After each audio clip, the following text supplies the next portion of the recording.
কবরস্থানের পাশে রাতে কি হয় সেটা জানানোর জন্য আজকে মুন্সিগঞ্জের ফারুক ভাই আমাদের একটা গল্প লিখে পাঠিয়েছেন।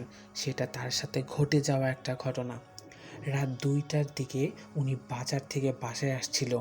ওনার বাজারে একটা দোকান ছিল। ওই দোকান থেকে যখন বাসায় আসছিল, তখন উনি রাস্তার মাঝখান দিয়ে হেঁটে একা একা আসছিল।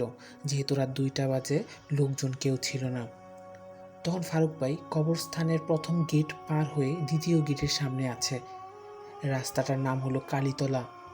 তো সেই রাস্তা ধরে কোনো মানুষই রাতের 10টার পর যাতায়াত করতো না, কেননা সেই রাস্তায় একটা কথিত গল্প আছে। রাতে কেউ কান্না করে, পিছন থেকে কেউ তাড়া করে। তো সব কিছু মিলিয়ে ফারুক ভাই এগুলা জেনেও ভেবেছিল এগুলা কিছুই নাই, আর কিছুই হয় না এগুলা। তারপর উনি রাতে হাঁটতে হাঁটতে আসলো।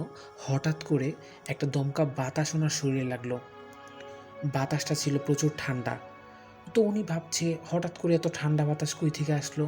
তো উনি কিছুক্ষণ পর হেঁটে যাওয়ার পরে সামনে থেকে কেউ একটা আলো আসছে, একটা ডাক দিচ্ছে যে এদিকে আসো, এদিকে আসো। তো ফারুক ভাই বলল, ক্যাডারে ক্যাডারে এইখানে। তো উনি আর শব্দ করলো না, এখান থেকে ভ্যানিশ হয়ে গেছে জিনিসটা। তো উনি একটু ভয় পেয়ে একটু তাড়াতাড়ি হাইটা গেল। তো হাইটা যাওয়ার পরে একটু পরে দেখতে পেল পিছন থেকে জুতার আওয়াজ শোনা যাচ্ছে, মানে পিছনে কেউ আছে এইরকম একটা অনুভূতি শোনা যাইতেছে। তারপর ফারুক ভাই দৌড়ে বাসায় গেল। বাসায় গিয়ে দরজা ধাক্কাইলো। দরজা ধাক্কানোর পরে ফারুক ভাইয়ের ওয়াইফ দরজা খোলার পরে বলল, কি হয়েছে তোমার তোমার মুখের অবস্থা এরকম কেন? পরে ফারুক ভাই বলল যে আজকে কবরস্থানের পাশে এমন একটা জিনিস দেখলাম যেটা আমি জীবনেও ভাবিনি যে এগুলো আছে। তো ফারুক ভাই সব কিছু গল্প বলার পরে ফারুক ভাই একটা হুজুরের সাথে দেখা করলো। হুজুরের সাথে দেখা করার পর হুজুরকেও বললো যে হুজুর, আর কালকে আমার সাথে এই ঘটনা ঘটছে।